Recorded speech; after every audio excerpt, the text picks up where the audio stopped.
स्वागत सादर करीत आहोत आजच्या काही ठळक घडामोडी।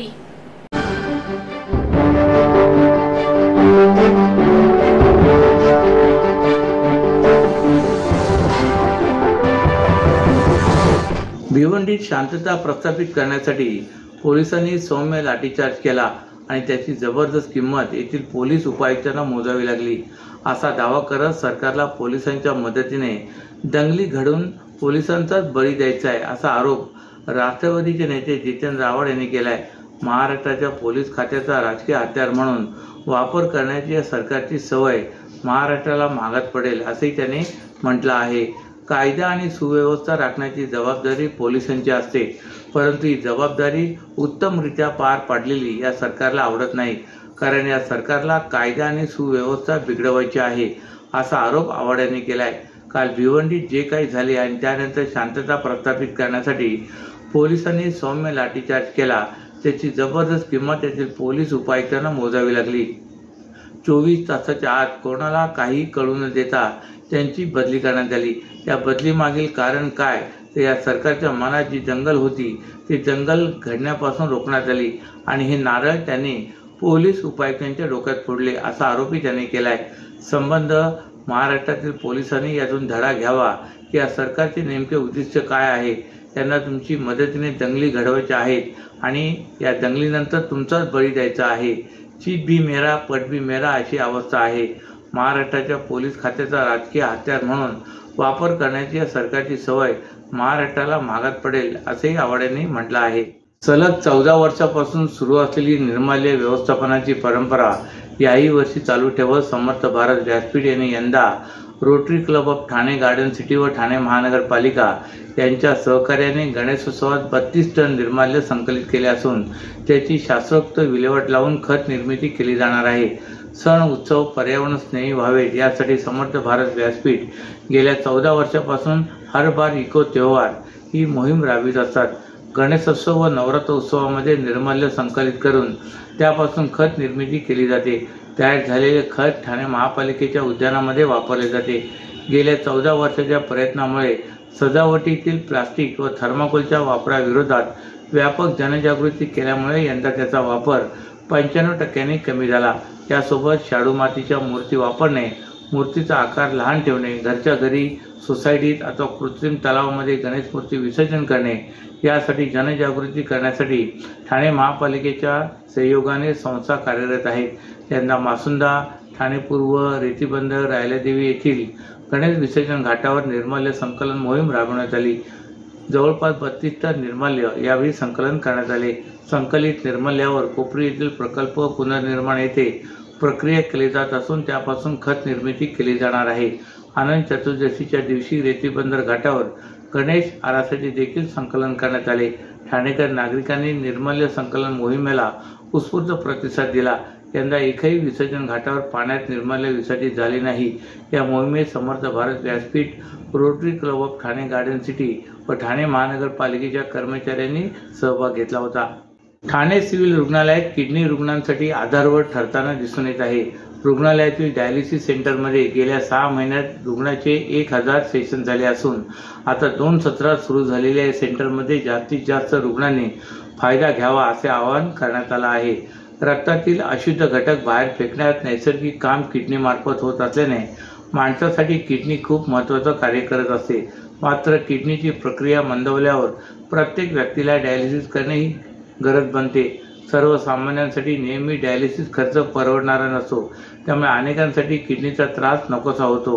परंतु अशा रुग्णांसाठी ठाणे सिव्हिल रुग्णालयात विशेष कक्ष तयार केलाय। सुसज्ज असणाऱ्या डायलिसिस सेंटरमध्ये दर दिवशी रुग्णांवर उपचार होत आहेत। गेल्या 6 महिन्यात 1000 डायलिसिस सेशन झाले असल्याची माहिती जिल्हा शल्यचिकित्सक डॉक्टर कैलास पवार यांनी दिले। डायलिसिस सेंटरमध्ये एकूण 14 मशीन असून यापैकी एका सत्रात 9 रुग्ण उपचार घेऊ शकतात। रुग्णांची संख्या वाढली तर उर्वरित मशीन उपयोगात आणल्या जाणार आहेत। अद्ययावत ठेवलेल्या डायलिसिस सेंटर पुढील टप्प्यात 2 ते 3 सत्रात सुरू ठेवले जाणार आहे। रक्तातील जे दूषित पदार्थ साठवून राहतात ते बाहेर काढण्याची प्रक्रिया म्हणजे डायलिसिस। आपली किडनी हेच काम नैसर्गिकरित्या करत असते। किडनी जेव्हा रक्त शुद्धीकरणाचे काम थांबवते त्यावेळी डायलिसिसची आवश्यकता भासते।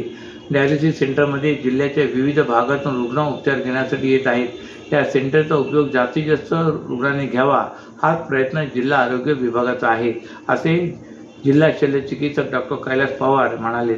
महाराष्ट्रातील भगिनींना आधार देणारी राज्य शासनाची मुख्यमंत्री माझी लाडकी बहीण योजना।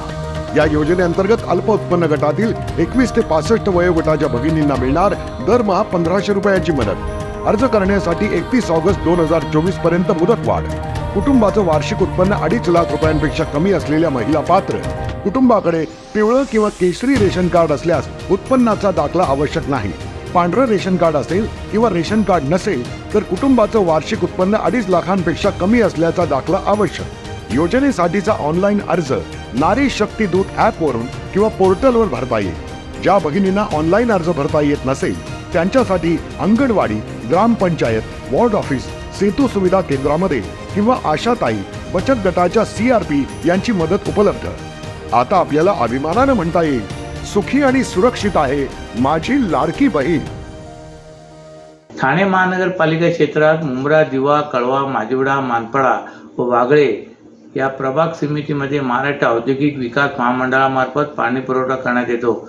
महाराष्ट्र औद्योगिक विकास महामंडळाच्या पाणी पुरवठा योजनेच्या अंतर्गत 12वी गुरुत्व वाहिनीचे कटाई नाका ते शील टाकी येथे तातडीचे दुरुस्तीचे काम हाती घेण्यात आले आहे। परिणामी ठाणे शहरातील काही भागांचा पाणी पुरवठा शुक्रवार दिनांक 20 सप्टेंबर रात्री 12 वाजेपर्यंत 24 तासासाठी बंद राहणार आहे। सदर शटडाऊन कालावधीत ठाणे महापालिकेअंतर्गत दिवा, मुंब्रा आणि कळवा प्रभाग समितीमधील सर्व भागांमध्ये व वागळे प्रभाग समितीमधील रूपादेवी पाडा, किसननगर नंबर 2, नेहरू नगर तसेच मानपाडा प्रभाग समिती अंतर्गत कोलशेत, खालचा गाव येथील पाणी पुरवठा 24 तासांसाठी पूर्णपणे बंद राहील।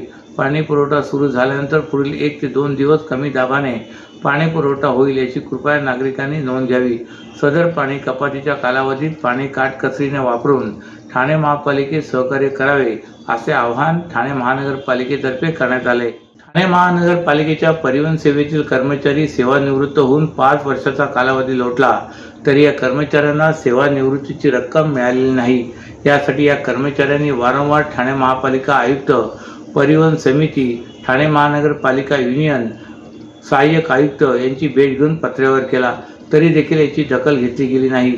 तसेच ठाणे महानगरपालिका युनियनची सुद्धा यांनी अनेक वेळा भेट घेऊन थकीत देण्याबाबत चर्चा केली, मात्र त्यावर कोणताही अद्याप ठोस निर्णय झालेला नाही।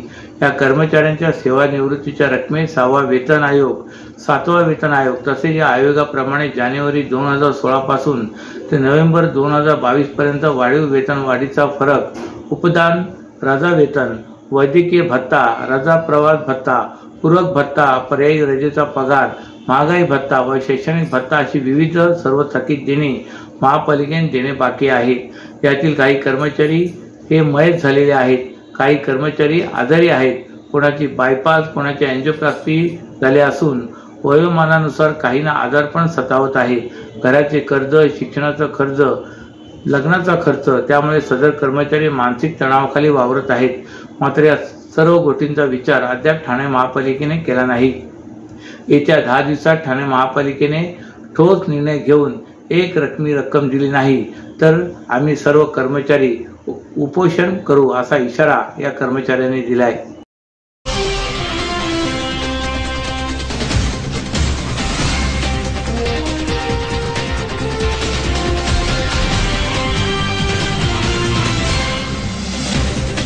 या होत्या आजच्या काही ठळक घडामोडी। तर पुन्हा भेटू याच वेळी याच ठिकाणी। ठाणे दर्पण या वृत्तवाहिनीचे प्रसारण YouTube वर पाहायला विसरू नका।